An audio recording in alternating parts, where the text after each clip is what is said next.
আয় ব্যয় হিসাবটা শুধু আপনাদেরকে ডাকবো, ডেকে এই মাঠেই দেবো এবং বোলপুর মিউনিসিপ্যাল এরিয়ার বিভিন্ন জায়গায় পোস্টার আকারে সেটা দিয়ে দেবো। এটা আপনারা দেখতে পাবেন, মিলিয়ে নেবেন। যে কথা দিয়েছিলাম কথা রাখি। নামটা আমার কিন্তু কাজল শেখ, যেটা বলি সেটা করে দেখাই। আজ বেলা 12টার মধ্যে সমস্ত স্টল তুলে নিন, নচেত প্রশাসন এবং পৌষ মেলা কমিটি আইনানুগ ব্যবস্থা গ্রহণ করবে।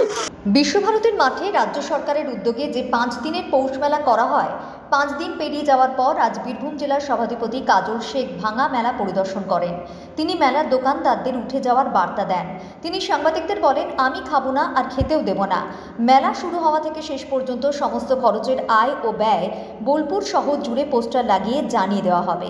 দেখুন, মেলা 7ই পৌষ এখানে শুভারম্ভ হয়েছিল।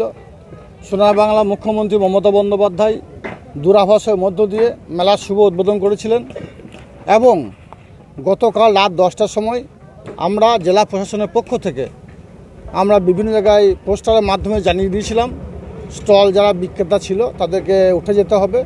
তারা সে কথা মেনে নিয়েছে এবং স্টলগুলো প্রায় উঠে গেছে এবং তারা তাদের যে স্ট্রাকচারগুলো আছে সেগুলো ভাঙা কাজ চলছে। আমরা 5 দিনের জন্য বিশ্বভারতী কর্তৃপক্ষের কাছে এই পুরোপুরি মাঠটা চেয়েছিলাম, 5 দিন অনুমতি দিয়েছিলেন এবং তার পরবর্তী ক্ষেত্রে 48 ঘন্টা সময় দেওয়া আছে আমাদেরকে এই মাঠটা পুরো পরিষ্কার পরিচ্ছন্ন করে পূর্ববর্তী অবস্থায় ফিরিয়ে দেওয়ার জন্য, এবং সেটা আমার অঙ্গীকারবদ্ধ এবং 48 ঘন্টার মধ্যে পূর্ববর্তী অবস্থায় নয় তার থেকে ভালো অবস্থায় মাঠটা ফিরিয়ে দেবো।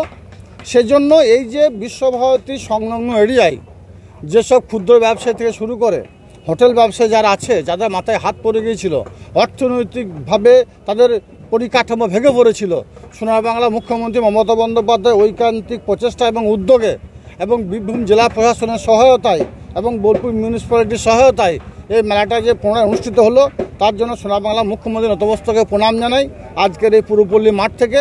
এবং আমি চাইব বা আমরা সকলে মিলিতভাবে চাই আগামী বছর যেন এই পুরপল্লী মাঠে আমরা যেভাবে জাতি ধর্ম নির্বিশেষে সকল সম্প্রদায়ের মানুষ মিলিত হয়েছিলাম, মিলন মেলার একটা মিলন ক্ষেত্র তৈরি হয়েছিল, লক্ষ লক্ষ মানুষের সমাগম প্রত্যেক দিন ওইখানে হয়েছিল।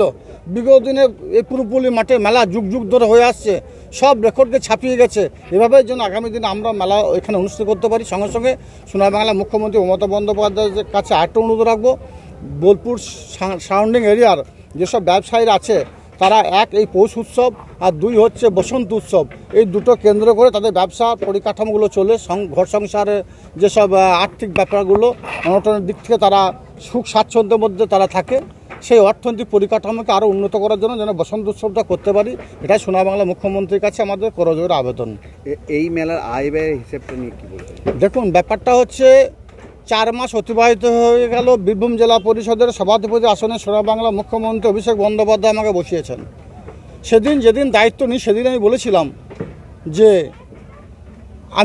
আমি নিজেও খাবো না, আমি কাউকে খেতেও দেবো না, এটা আমার মূল লক্ষ্য।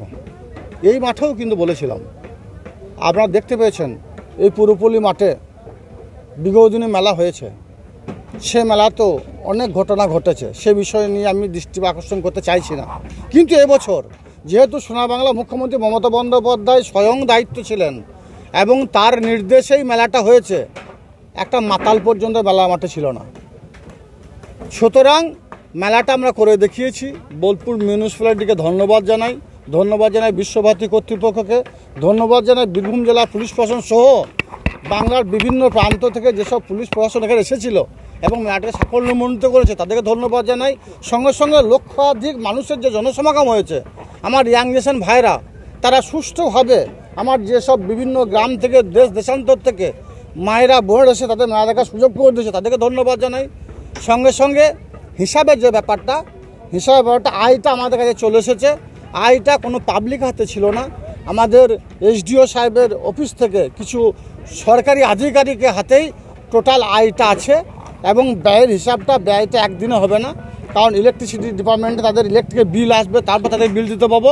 টোটাল বিল দেওয়ার পরে আয় ব্যয় হিসাবটা শুধু আপনাদেরকে ডাকবো, ডেকে এই মাঠেই দেবো এবং বোলপুর মিউনিসিপ্যাল এরিয়ার বিভিন্ন জায়গায় পোস্টার আকারে সেটা দিয়ে দেবো। এটা আপনারা দেখতে পাবেন, মিলিয়ে নেবেন। যে কথা দিয়েছিলাম কথা রাখি। নামটা আমার কিন্তু কাজল শেখ, যেটা বলি সেটা করে দেখাই।